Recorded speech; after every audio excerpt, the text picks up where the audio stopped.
So when we come to a crossroads, is it left, right, black, white, wanted, unwanted? And when we gaze down these two directions, then we think that the correct sequence of thoughts will figure the easy way out. This direction might just be dukkha-free, suffering-free. So that's as long as we include directionality in our practice, leaning into improvement, then there's that bit of friction, and that bit of friction is a complete block. Right there, just the slightest bit is already a block of our natural state. Because improvement has a directionality into time, and it's beyond time. There is no time. It's only flash. And there is the only perspective where we have absolutely no ambivalence,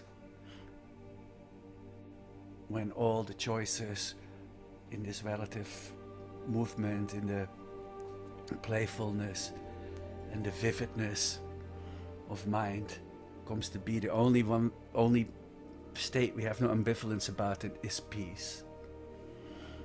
Good morning. Good morning. Hey, Terry. Good morning. Hi, Sally. Good morning. Good morning. Good morning. Welcome, welcome, everybody.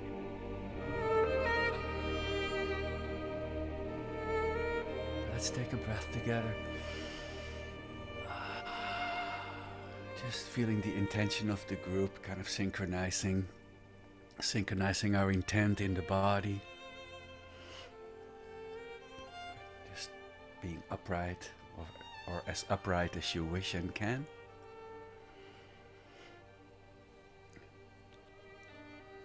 Setting the intent also in the breath and energy, synchronizing with us on this Zoom call, and synchronizing with all beings. I nearly said synchronizing the breath with all beings. We're not really, I guess not all beings are breathing, but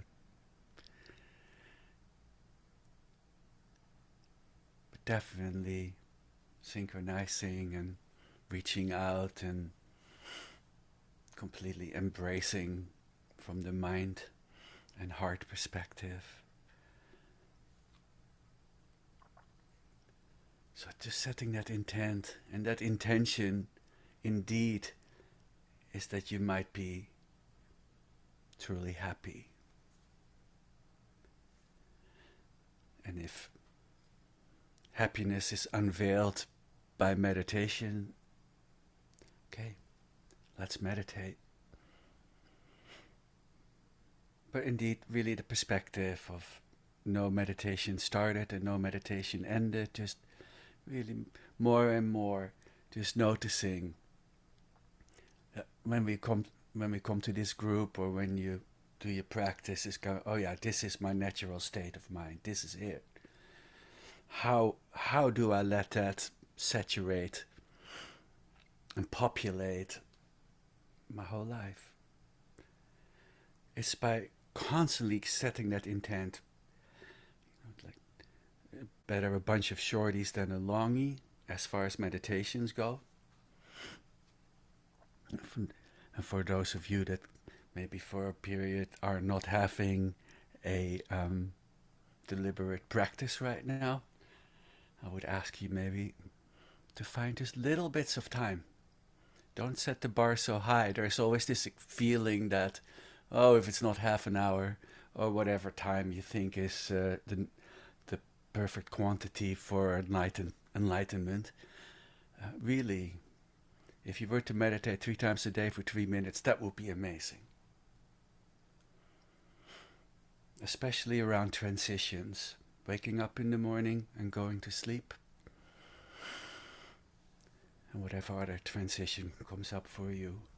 And then I've mentioned this before, but I often think of the quote of Einstein, who said, "A problem does not get resolved at the level it was created." So what is our main problem? It's like we believe our thoughts. And we believe that everything we feel and experience is our true identity. So what is the level that we can resolve our main problem from and with? Is from awareness. So resolving the problem in the collective, this flow of togetherness is about so much more than meditation. It's kind of unveiling our primordial innocence, our innate goodness. And it's in service of something like profound happiness.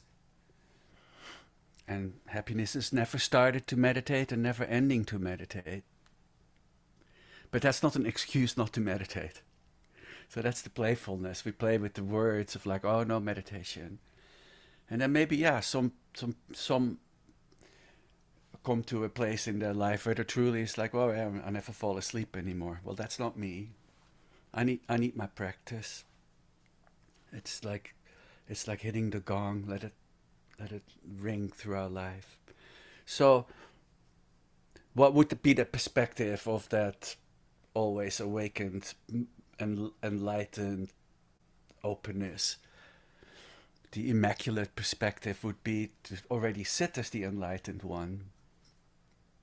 So it's not really faking it until you make it, it's faking it while you make it, because the immaculate perspective is the enlightened one. So this experience is the enlightened experience.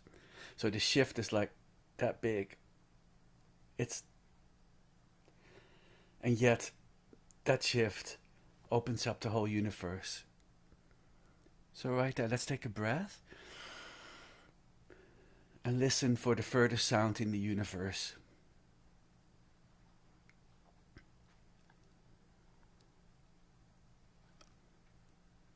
So our hearing is the least directional. We listening omnidirectional at all times. So sky gazing from hearing, and then pulling up a little higher into the light, the cognitive shining of knowing, and realizing, oh yeah, hearing is gazing, seeing is gazing, sensing is gazing. But then higher up, gazing from gazing, gazing as the gaze of being, the playfulness of the awakened one in the world. So mingle awareness into the hearing space. So, because usually we come up from the heart to the eyes, which is like a Sochen practice, but let's mingle into the space of hearing. Let's go through that sense gate. Mingle awareness into the stillness and the silence as the spaciousness of the auditory field.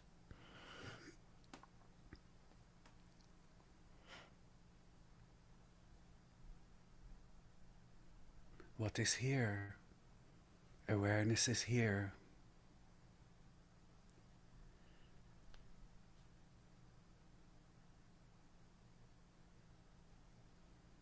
So relaxing.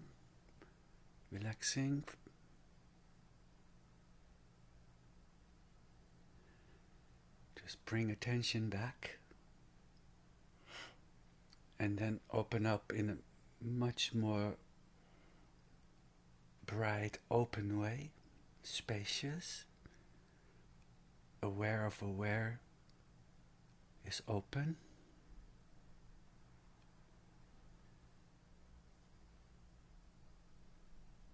So relaxing the practice, that even that little bit that we came in with, like maybe after my meditation I feel a little better. Well, maybe that is the reverberation of our practice. But we lay that down too. So relaxing from any improvement. relaxing from reaching for any improvement. We lay down that burden. That's our movement in every moment of our life. There's always this reaching, a little more improvement, constantly moving those dials. Let's take a breath together. Just no dials. No. This is a non-technique. The technique of a non-technique.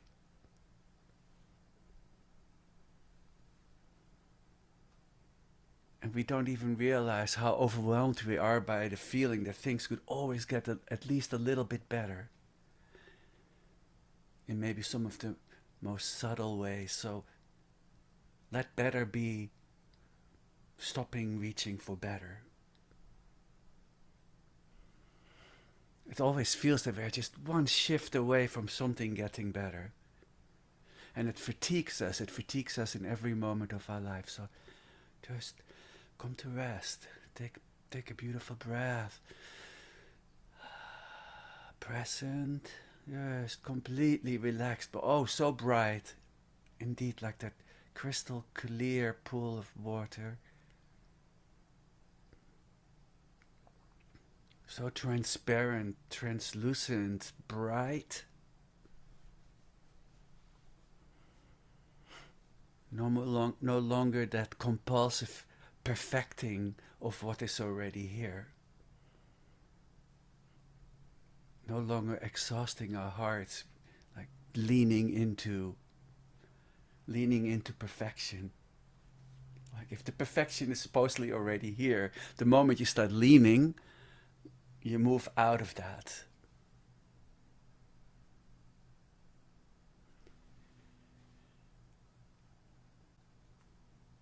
So when we encounter a problem or a complication or a decision, we always look for the easy way out. Well, we often look for the easy way out. So when we come to a crossroads, is it left, right, black, white, wanted, unwanted? And when we gaze down these two directions, then we think that the correct sequence of thoughts will figure the easy way out. This direction might just be dukkha-free, suffering-free.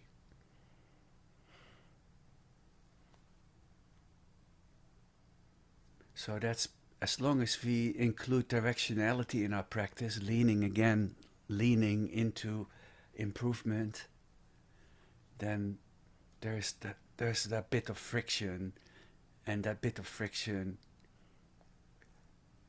is a complete block. Right there, just the slightest bit is already a block of our natural state. Because improvement has a directionality into time, and it's beyond time. There is no time. It's only flash. And there is the only perspective where we have absolutely no ambivalence, when all the choices in this relative movement, in the playfulness and the vividness of mind comes to be, the only state we have no ambivalence about it is peace. Because that's looking in the mirror. When awareness cognizes itself within itself, looking in the existential mirror, it's beyond existence and non-existence, okay. But in this the recognition of my true condition, that's peace. That's why we all keep coming back, and sometimes we wonder, why do I keep practicing? Because we've recognized our natural state at times, and that is peace. Even if we kind of forget that, there's something in us that has taken a place even in our body. There's this recognition in the body too. It's like, oh yeah, peace. Peace in the body. Let's take a breath. Indeed, peace in the body, peace in the breath and energy, peace in heart and mind. So, which is only recognized and realized by relaxing, yet bright. So then we can make a deep peace with all experience too. So the peace is also freedom and liberation. So we no longer fight with ourselves at any level. And then this sense of peace becomes kind of a beacon. It means that our hearts are not reaching into any direction. And there's so much healing right there. Because it's really profound and incredibly informing to our realization that there is truly a space free from suffering, and it has been seen and can be unseen.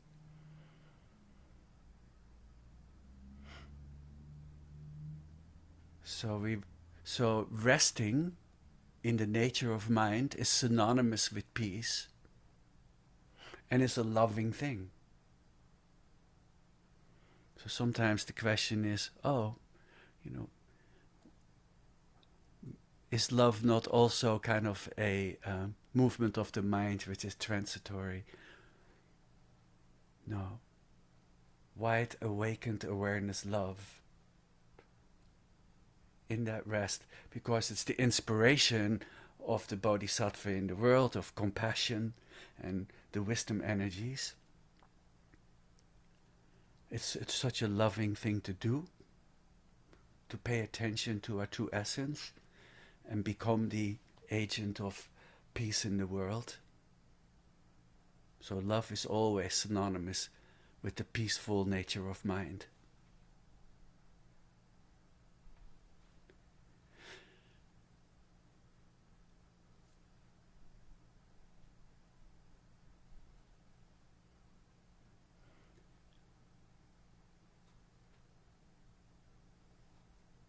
And we have another reason why we keep returning to the Sangha and to ourselves in our meditation is because we have recognized our natural state as peace, synonymous with love and wisdom, and we also could possibly have many times already experienced the stream of primordial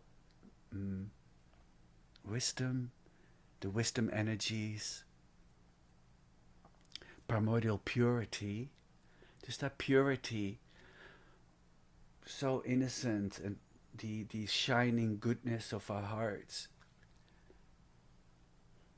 And anything that gets in the way of that, all those limiting beliefs, are not really a concern anymore, because we can just return right back to our natural state. Let's refresh, take a breath.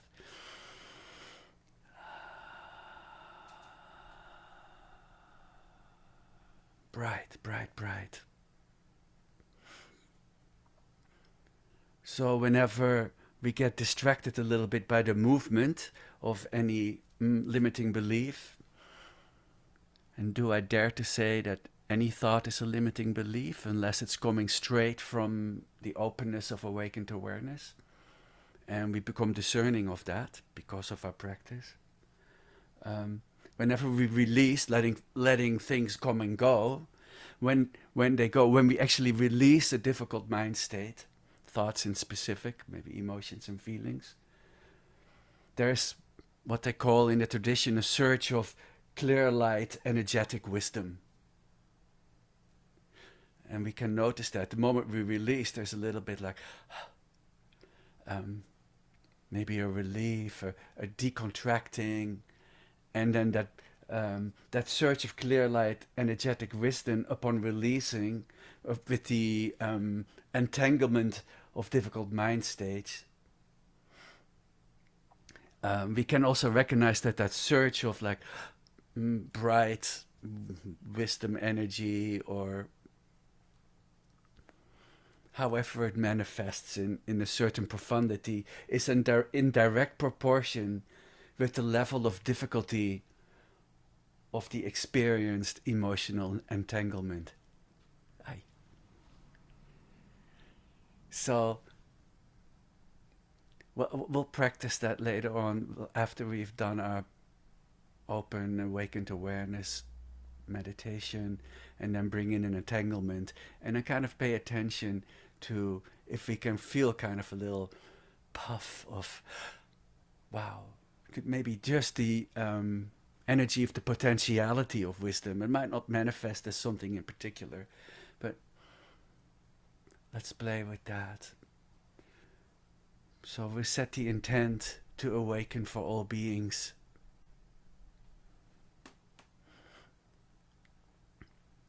Let's brighten our minds and open our hearts.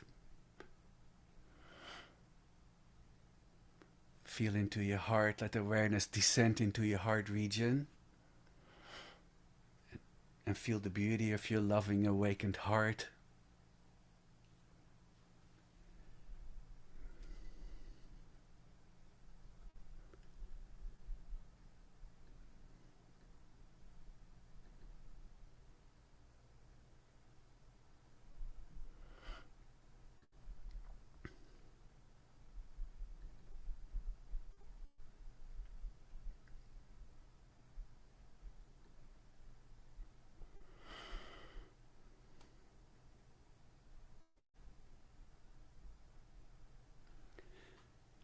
May all beings possess happiness and the inner causes of happiness. May all beings be free from suffering and the inner causes of suffering. May all beings remain undivided from the sacred joy which is free from suffering. May all beings come to rest in great peace and equanimity beyond attachment and aversion to friends, enemies, or strangers.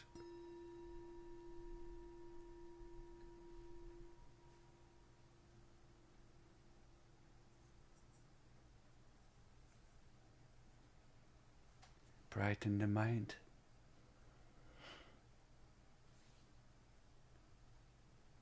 If your eyes are open, don't particularize anything in your field of vision. When your eyes are closed, don't withdraw into a small space. Gaze into the light behind your eyelids and let go into it.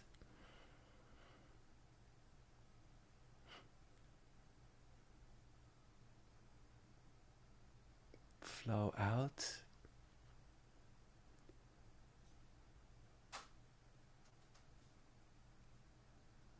Recognize the always right with usness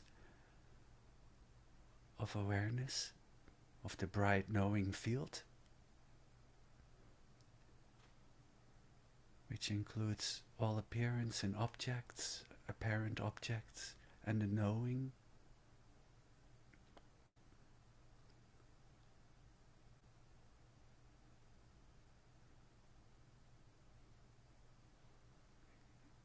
See if you can let go of any separation between you and whatever arises.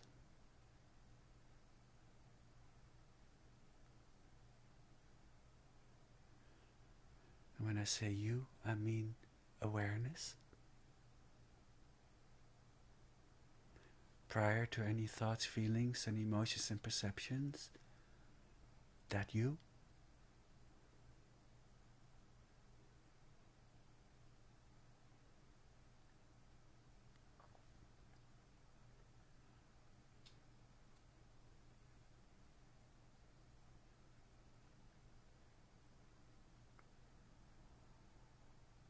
So not just gazing into the field of hearing and the field of sight, but shifting the perspective into like instantly, like being the field.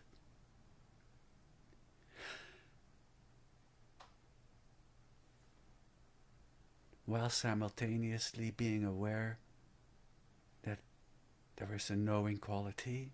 It knows that it knows. Not too much subtle, just like this recognition. I delight in everything that arises in the reflective mirror, and I know I'm gazing in a mirror.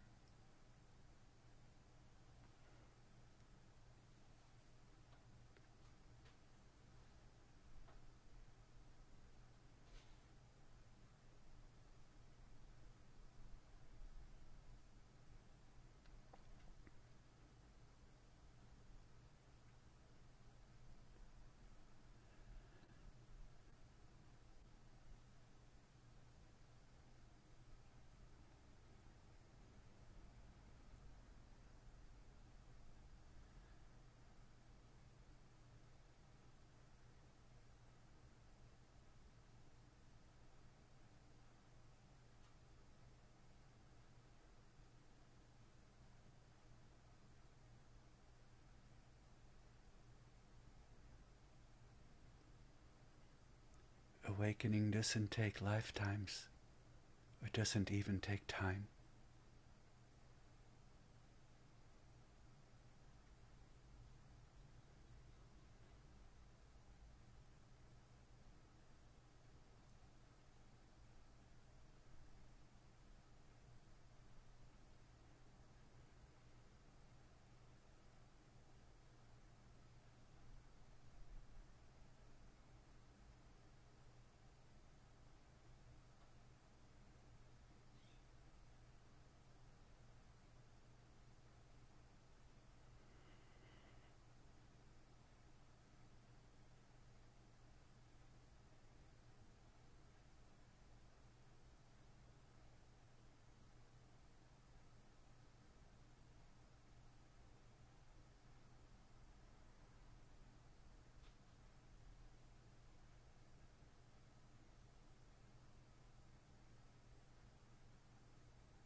who or what is doing the meditation.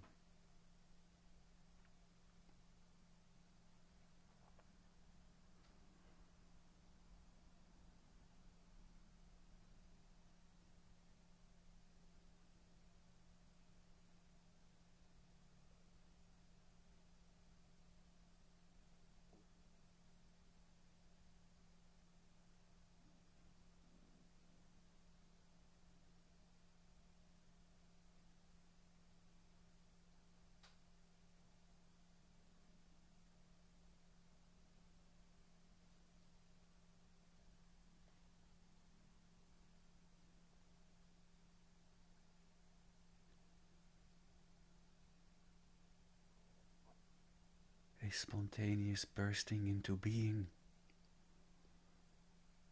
ceaseless, boundless.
If you wish to join me with the breath, let's refresh. Let go.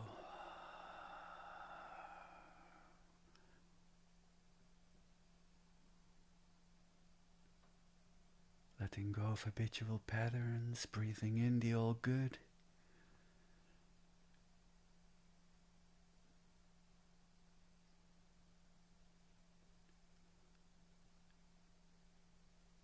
Sitting as a Buddha. How could you sit any different?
So right now, at the heart of our open, boundless awareness, we set the intent again to have this perspective arise as much as we can throughout our day.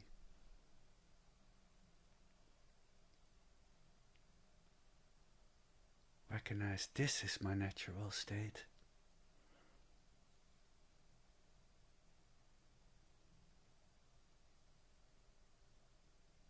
So it sharpens our metacognitive capacity to have it arise more and more through our day. This is it.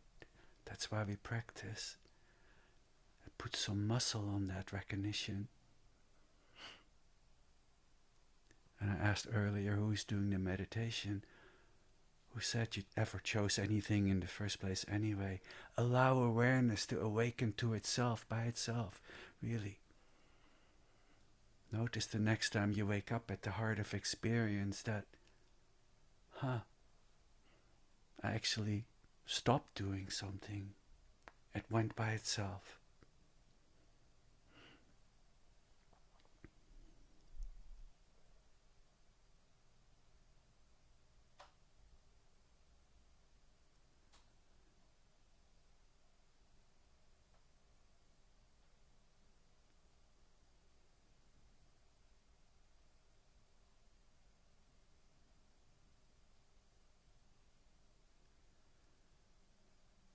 So it becomes easier and easier for awareness to dissolve and liberate the habitual patterns. It poofs into being.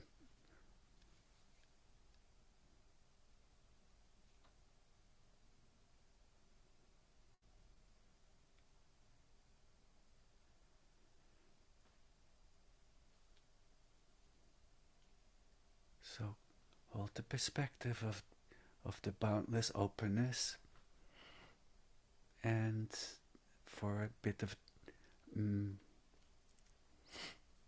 mixing practice, let's some deliberate mind wandering. Think of something you have to do later today. Doesn't have to be complex or difficult, just something.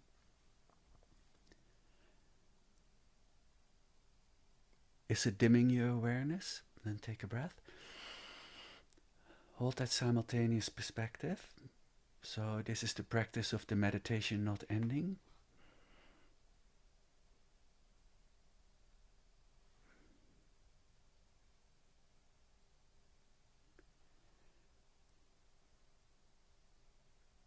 And let the scene fade.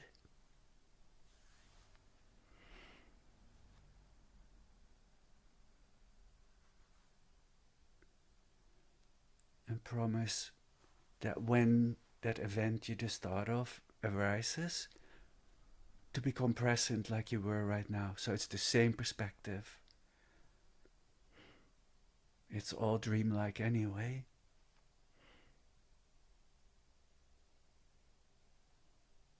So we've all set the promise that at that moment we'll wake up together in that event of our day.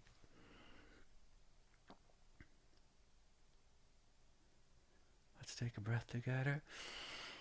Groundless ground perspective, just being, knowing of being the spacious openness, does not fluctuate, ever presence, right with us,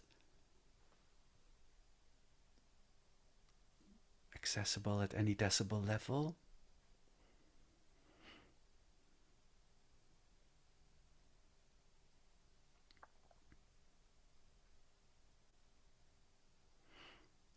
If you can be present now, you can be present beautifully and lovingly with your last breath and maybe beyond.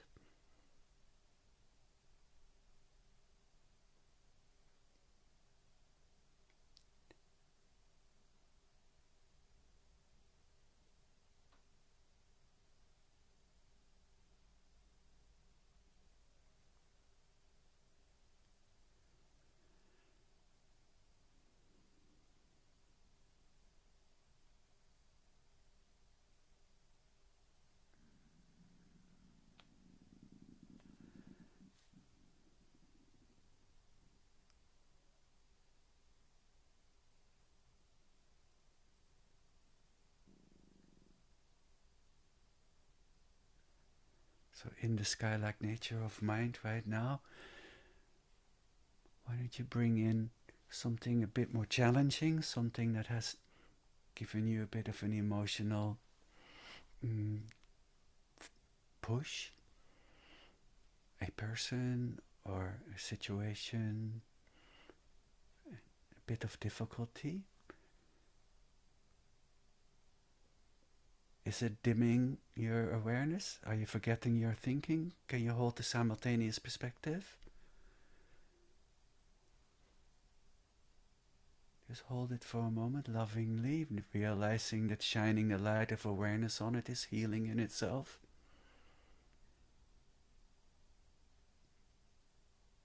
Just don't contract within it.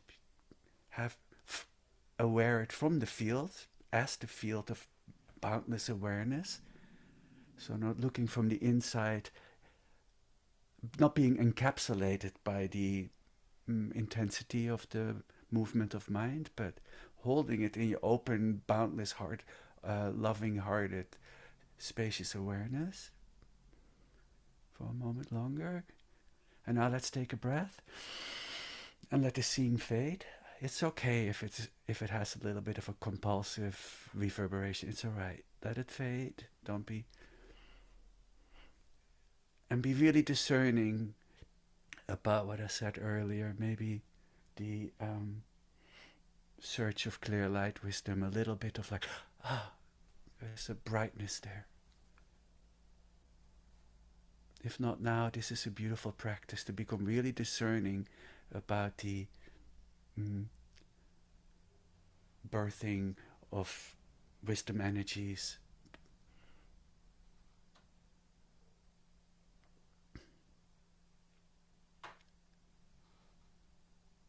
That can flow now less impeded by limiting beliefs and the forgetting of our natural state.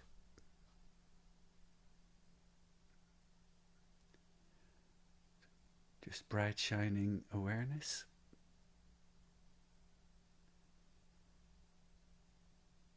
Not too tight. Just if there is regular mind movement, that's okay. Let it come and go.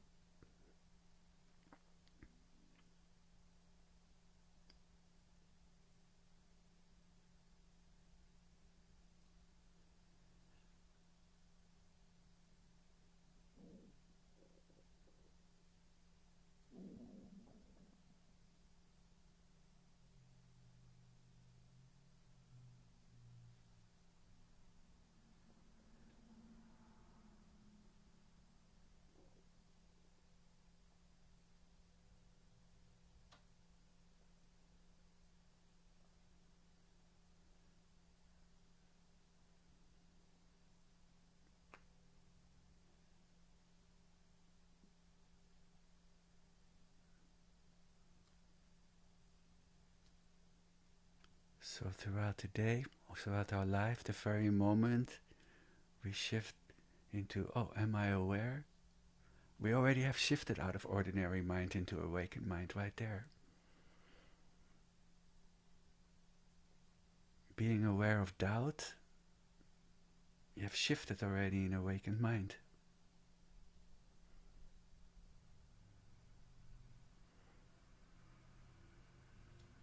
So we develop more and more confidence in the view.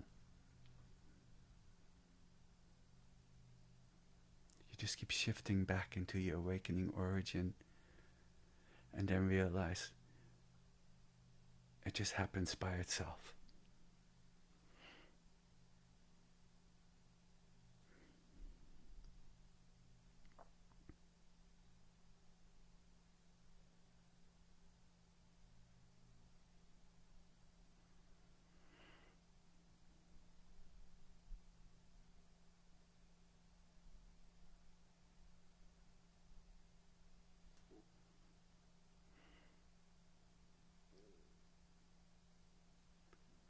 So all that arises is like a puff of fog, like a little vapor in the atmosphere.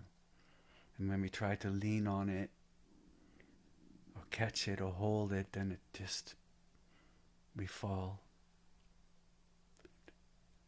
We just habituate having nothing to lean on. And then from that perspective, the realm of form is so beautiful. Just allow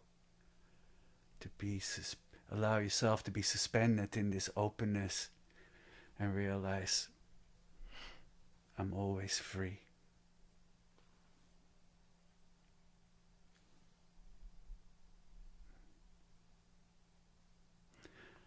Let's take a last collective breath together. I'm really setting the intent to stay awake today. Can I speak from this place? Can I think from this openness? Can I feel? Can I experience pain from this openness without contracting and being encapsulated by it?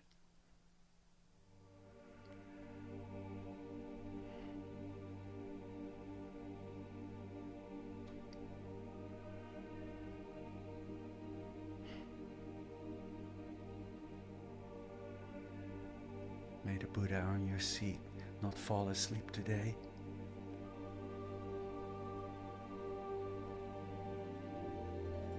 And on behalf of all beings, thank you so much for your beautiful practice.